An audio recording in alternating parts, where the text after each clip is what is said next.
Python syntax can be executed by writing directly in the cell, as we write to print hello world.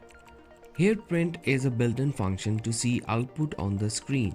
So the syntax is to write under quotes and pass under parentheses. Next, indentation refers to the spaces at the beginning of a code line. In other languages, the indentation in code is for readability, but Python takes indentation very seriously.